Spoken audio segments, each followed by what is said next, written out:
MLINE Top 3 Updates powered by VOA Voice of America.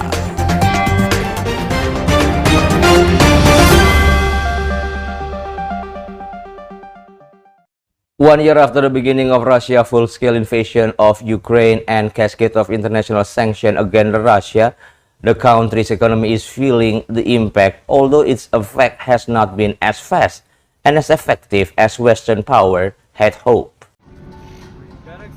Walking on Moscow streets, one may think that this is not the capital of a country at war.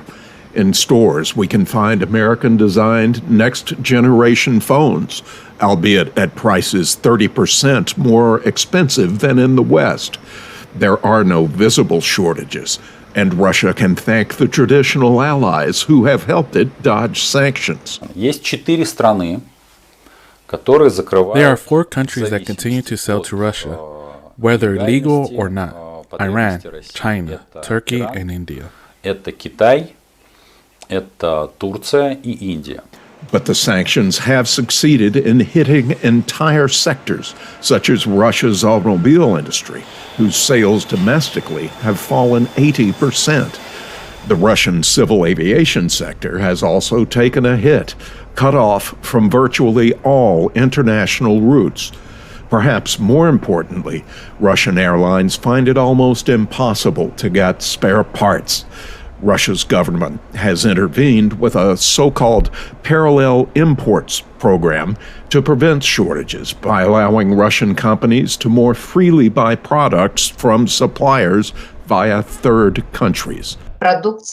Consumers now have worse products, more expensive and with fewer supplies, but they have them.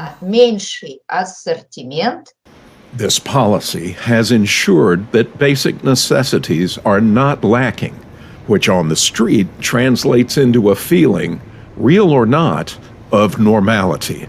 The situation has not changed. Perhaps it is more difficult to find some imported items. We have everything.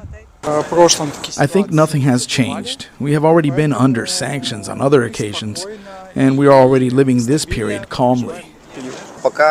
At the moment, the sanctions are not noticeable, at least not here in Moscow, but I think they will begin to be noticed from this summer. It has been a year since the start of the full-scale war, and the citizens of Moscow who spoke to us appeared not to be overly concerned. For the VOA Moscow Bureau, Marcus Harton, VOA News. A South African group is bringing film to African youth in impoverished areas with poor service through solar-powered portable cinemas. The group Sunshine Cinema works in 4 countries aiming to inspire more youth on the continent through African films.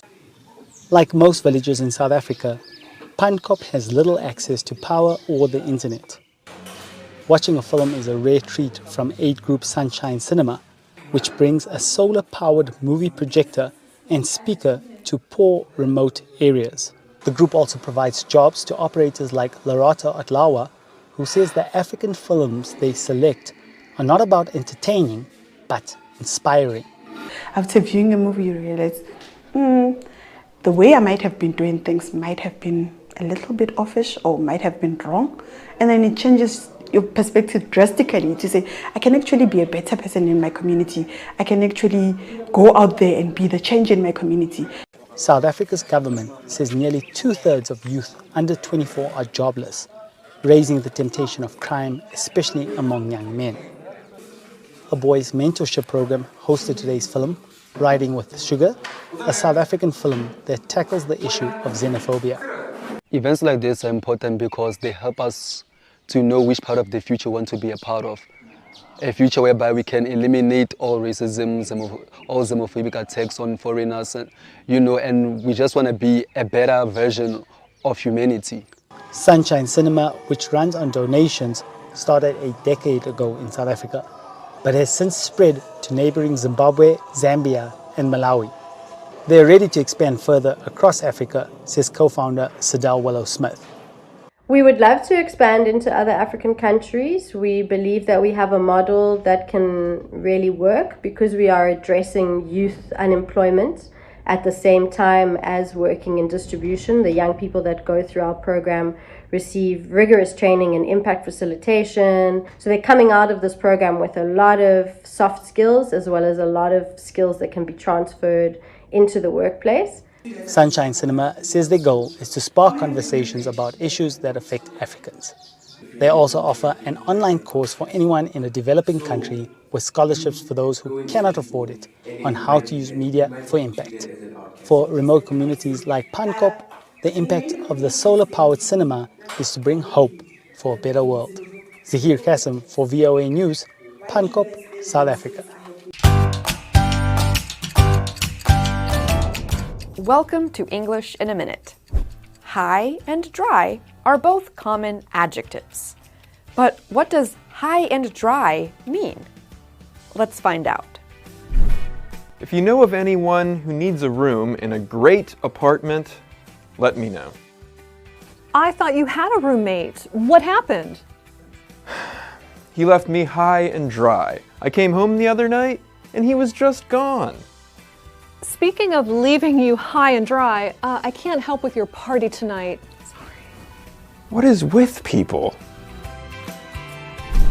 High and dry means to leave someone in a tough situation or to make life difficult for them. Usually this happens because you neglect to do something you were supposed to do. And that's English in a Minute. The Voice of America.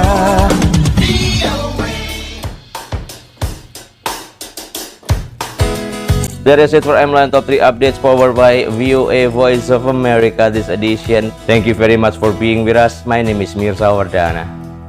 She jumps in a wake, bet you think that's pretty clever.